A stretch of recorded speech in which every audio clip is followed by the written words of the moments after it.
आजच्या क्लासमध्ये आपण एसबीआय बद्दल माहिती घेणार आहोत फ्रेंड्स। एसबीआय ही पब्लिक सेक्टरची बँक आहे। तर याच्या पूर्वीच्या व्हिडिओमध्ये आपण बँकेचे किती प्रकार आहेत, commercial bank, cooperative bank, commercial बँकेमध्ये पब्लिक सेक्टरची बँक, प्रायव्हेट सेक्टरची बँक, पब्लिक सेक्टरमध्ये आता कोणते कोणते nationalised bank, SBI, RBI, RRB. तर एसबीआय ही भारताची सर्वात मोठी बँक आहे, म्हणजे सगळ्यात शेअर कॅपिटल सगळ्यात जास्त म्हणजे एसबीआयचा आहे। त्यामुळे एसबीआयला आपण आपल्या भारताची सगळ्यात मोठी बँक म्हणतो, पब्लिक सेक्टर आणि प्रायव्हेट सेक्टर दोन्हीमध्ये। तर फ्रेंड्स, आज जर आपण एसबीआय बद्दल जे काही माहिती घेत आहोत, तर खूप काही वेळेस एसबीआय शी रिलेटेड खूप काही प्रश्न एक्झाम मध्ये विचारले जातात। तर बेसिक याचं जे काही इन्फॉर्मेशन आहे ते आज आपण घेणार आहोत फ्रेंड्स। तर एसबीआय हे 1 जुलै 1955 मध्ये आलेली आहे, म्हणजे 1955 मध्ये एसबीआय ची जे आहे स्थापना झालेली आहे असं म्हणलं तरी चालेल। पण ऍक्च्युअली 1 जुलै पासूनच एसबीआय आलेली आहे का, त्याच्या पूर्वी त्याचा काय इतिहास होता ते आपण पाहणार आहोत। तर 1 जुलै 1955 हे एसबीआय ची जे आहे स्थापना झालेली काय आहे डेट आहे, स्थापन झालेली इस्टॅब्लिशमेंट जे आहे, इस्टॅब्लिश कधी झालेला आहे म्हणजे 1 जुलै 1955। पण एसबीआय हे अगोदर त्याच्या मागे काय काय गोष्टी होते, म्हणजेच 1809 मध्ये, तर आपल्याला माहित आहे की 1947 च्या पूर्वी भारतामध्ये जे काही शासन होतं, गव्हर्नमेंट होतं, जे ब्रिटिश शासन होतं, तर भारत हे पारतंत्र्यात होतं। आणि स्वातंत्र्य भेटल्यानंतर एसबीआय किंवा जे काही आपली गव्हर्नमेंट हे आपलं असेल, पण त्यापूर्वी ब्रिटिश शासनामध्ये 1809 च्या दरम्यान एक बँक ची स्थापना करण्यात आली होती।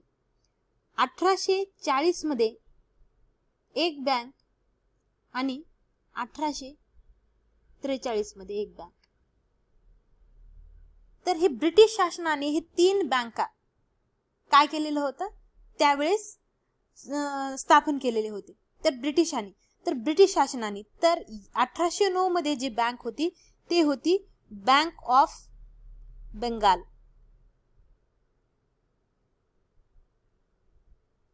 बँक ऑफ 1840 मध्ये बँक ऑफ बॉम्बे आणि 1843 मध्ये बँक ऑफ मद्रास।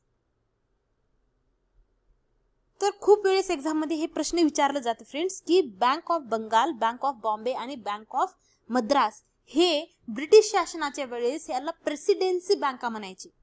तर कोणती बँका म्हणायचे, ह्या तिघांना जर आपण जोडलो तर हे तिघा बँकांना काय म्हणायचे, प्रेसिडेन्सी। तर प्रेसिडेन्सी म्हणल्यानंतर मराठीतून त्याला काय म्हणतात, प्रांताची बँका, प्रांतांची बँक। तर त्यावेळेस 3 असे प्रांत होते, प्रेसिडेन्सी होते, प्रेसिडेन्सी एरिया होते, म्हणजे हे bank of Bengal, bank of Bombay आणि बँक ऑफ मद्रास हे 3 बँका ज्या ठिकाणी होते त्यांना प्रेसिडेन्सी एरिया म्हणायची किंवा प्रेसिडेन्सी हे प्रांत म्हणायचे। त्या प्रांतामध्ये खूप काही जास्त काय व्हायचं, व्यवहार व्हायचं, कारण ते समुद्राच्या किनारी, बघा बँक ऑफ बंगाल, बॉम्बे आणि मद्रास म्हणल्यानंतर त्या ठिकाणी पोर्ट असायचे, बीच ज्याला म्हणतो आपण। तर त्या ठिकाणी समुद्र वाटे खूप काही दुसऱ्या देशामधून आपल्या देशामध्ये, आपल्या देशातून दुसऱ्या देशामध्ये खूप काही एक्सपोर्ट इम्पोर्ट त्यावेळेस सुद्धा व्हायचं।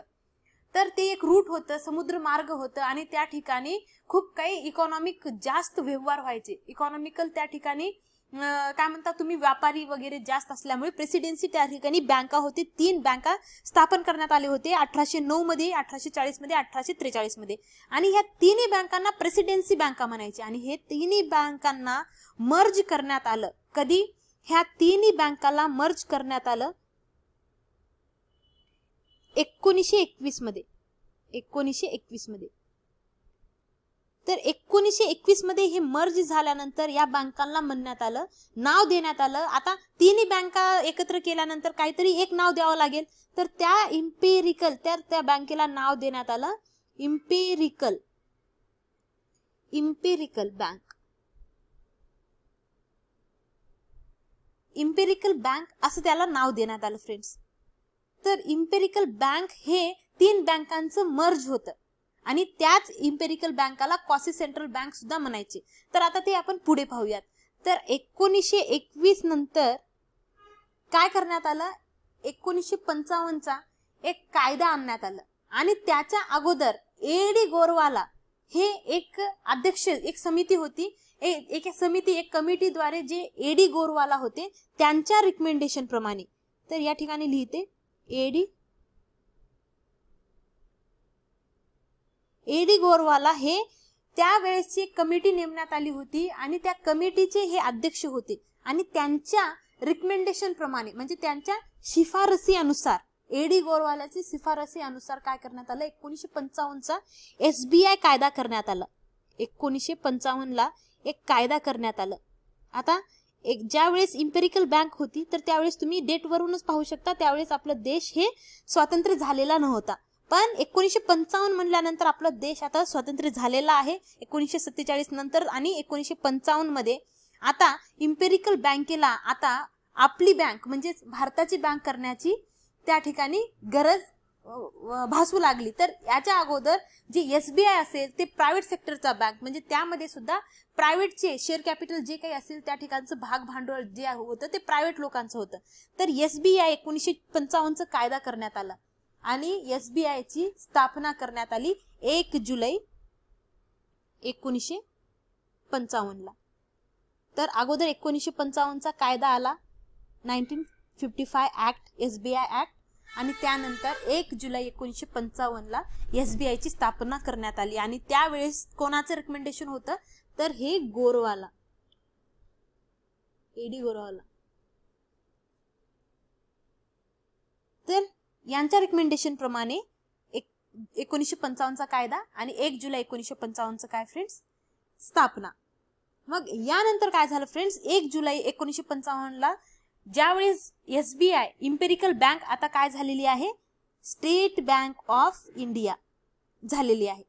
इम्पेरिकल बँक आता ट्रान्सफर झालेली आहे स्टेट बँक ऑफ इंडिया म्हणून, कारण कायदा ऍक्ट जे आहे ते लागू करण्यात आला आणि 1 जुलै 1955 ला ट्रान्सफर झालं 1900 जे काही आहे SBI म्हणून. मग SBI सोबत त्यावेळेस काही संस्थान होते. तर त्यावेळेस अगोदरचे आपण जेव्हा वाचतो मागली जी आपली भारताची हिस्ट्री वगैरे, तर त्यावेळेस प्रांत होते, संस्थान होते. ते पूर्ण भारत स्वतंत्र झाल्यानंतर सगळ्या राज्यांना, संस्थांना एकत्र जोडण्यात आलं आणि आपले जे काही पूर्ण भारत जे आहे ते एक करण्यात आलं. भारताचे जे काही राज्य आहेत ते सगळे, तर आपण त्यावेळेस पाहतो की संस्थान होते, वेगवेगळे संस्थान होते. तर त्या संस्थांचे 8 असे बँका होते. तर या ठिकाणी बघा फ्रेंड्स, 1 जुलै 1955 नंतरची स्टोरी आता आपण पाहत आहोत. तर 8 असे असोसिएशनचे बँका म्हणजे असोसिएट बँका होते, संस्थानाचे संस्थान होते, 8 संस्थान. आणि 8 संस्थान म्हणजे 8 संस्थानाचे बँक्स होते. ते 8 संस्थांच्या बँकांना काय म्हणण्यात आलं की तुम्ही 1955 मध्ये जे SBI बँक तयार झालेली आहे त्या SBI बँकेमध्ये ते विलीन करून घ्यावं, म्हणजे स्वतः त्यामध्ये मर्ज व्हावं हे सांगण्यात आलं. पण त्या संस्थानांनी काय केलं, नकार दिला. म्हणजे मर्ज होण्यासाठी त्या SBI मध्ये ते मर्ज होण्यासाठी त्यावेळेस त्यांनी नकार दिला. तर आता नकार दिल्यामुळे पण SBI हे आता गव्हर्नमेंटची बँक झालेली होती. तर SBI हे गव्हर्नमेंटची बँक झालेली होती आणि त्यावेळेस असं ठरवण्यात आलं की आता दुसरे जे 8 असोसिएट बँक्स आहेत त्यांना एकत्र करा. पण ते नकार दिल्यामुळे SBI 1949 मध्ये एक कायदा करण्यात आला आणि त्या कायद्यावरून त्या सगळ्या संस्थांना, अगोदर बघा कोणी जर तुम्हाला नकार दिला असेल आणि त्यावेळेसच्या सरकारचे जे काही डिमांड्स होते किंवा गोष्टी होते जर ऐकण्यात आले नसतील तर त्यावेळेस आपण कायदा लागू करतात आणि कायदा एकदा कॉन्स्टिट्यूशनद्वारे किंवा कायद्याद्वारे कोणती गोष्ट जर ठरली तर त्यावेळेस कोणीही त्याला नाकारू शकत नाही. तर त्यावेळेस 1969 मध्ये कायदा करण्यात आला आणि कायद्यामध्ये असं सांगण्यात आलं की आता तुम्हाला मर्ज व्हावंच लागेल. मर्ज व्हावं लागेल म्हणजे जरी तुम्ही मर्ज नाही होत असाल तर आता तुम्ही वेगळे नाहीत, तुम्ही काय आहात. आता 1960 मध्ये सांगण्यात आलं की हे 8 बँका हे काय आहेत, हे असोसिएट्स बँक आहेत म्हणजे सबसिडरीज, असोसिएट्स बँक्स आहेत. कशाचे बँक्स आहेत, SBI चे, हे वेगळे नाहीत SBI पासून. हे कधी 1960 मध्ये सांगण्यात आलं आणि त्याच्यासाठी 1959 चा कायदा पास करण्यात आला. मग 1960 मध्ये त्यानंतर आता राहिले किती इथे SBI एक आणि त्याच्या सोबत 8 बँका. मग त्यामधून जे 8 या ठिकाणी बँका होते त्यामधून 2 बँकांचं काय करण्यात आलं, विलीनीकरण करण्यात आलं. म्हणजे ते 2 बँका एकमेकांमध्ये मर्ज झाले, 2 बँक मर्ज झाले 1963 मध्ये. 1963 मध्ये 2 बँक मर्ज झाले, बँक ऑफ बिकानेर आणि स्टेट बँक ऑफ जयपूर. तर या ठिकाणी 2 बँक्स कोणते कोणते फ्रेंड्स, त्या 8 पैकी ते 2 बँक कोणते होते, state bank of Bikaner, state bank of Bikaner आणि स्टेट बँक ऑफ जयपूर. हे दोन्ही मर्ज करून काय करण्यात आली, एक बँक करण्यात आली. म्हणजे 2 मर्ज झाले आणि त्यापैकी त्यामध्ये एक ऍड म्हणजे दोन बँक मर्ज एकत्र झाले आणि state bank of Bikaner and Jaipur, bank of Bikaner आणि जयपूर असं नाव ठेवण्यात आलं, बिकानेर अँड जयपूर. मग या ठिकाणी राहिले किती आता टोटल 7 बँक्स. तर 7 बँक राहिले 1963 मध्ये. मग त्यानंतर 1907 मध्ये पुन्हा मर्ज करण्यात आलं. 2007 मध्ये एक बँक पुन्हा SBI मध्ये विलीन करण्यात आलं, ती होती काशीनाथ शेठ.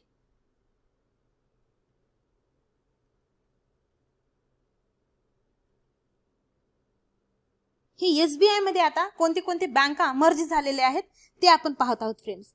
मग 2008 मध्ये एक बँक, ते बँक होती bank of Saurashtra, bank of Saurashtra merge करण्यात आली SBI मध्ये. म्हणजे या ठिकाणी आपले 7 बँका होते. आता हे काशीनाथ शेठ हे 8 बँकापैकी नव्हती, त्यामुळे याला आपण यातून लेस करणार नाही, पण हे बँक ऑफ सौराष्ट्र जी होती ते यामधून लेस होणार. तर राहिले किती 6. तर 6 असोसिएट्स बँका म्हणजे सबसिडियरीज बँका राहिले 8 पैकी. आणि मग 2013 मध्ये आणखी एक बँक मर्ज करण्यात आली SBI मध्ये. ते बँक होती बँक ऑफ इंदोर.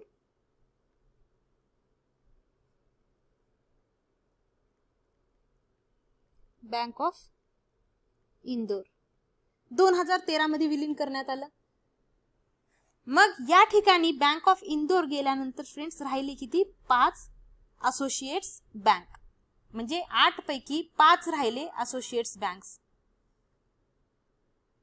ओके, अशा पद्धतीनं 8 बँका आणि एक SBI हे आपण पाहत आहोत. मग त्यानंतर 1 एप्रिल 2017 मध्ये, आता 2013 मध्ये कोणतंही विलीनीकरण झालं नाही आणि 1 एप्रिल 2017 मध्ये SBI मध्ये बघा, SBI मध्ये जे 5 हे बँका राहिले होते, हे जे 5 बँका राहिले होते त्या 5ही बँकांना आणि सोबतच 2013 मध्ये एक बँक आलेली होती. 2013 मध्ये या ठिकाणी एक बँक आलेली होती, ते होती महिला बँक.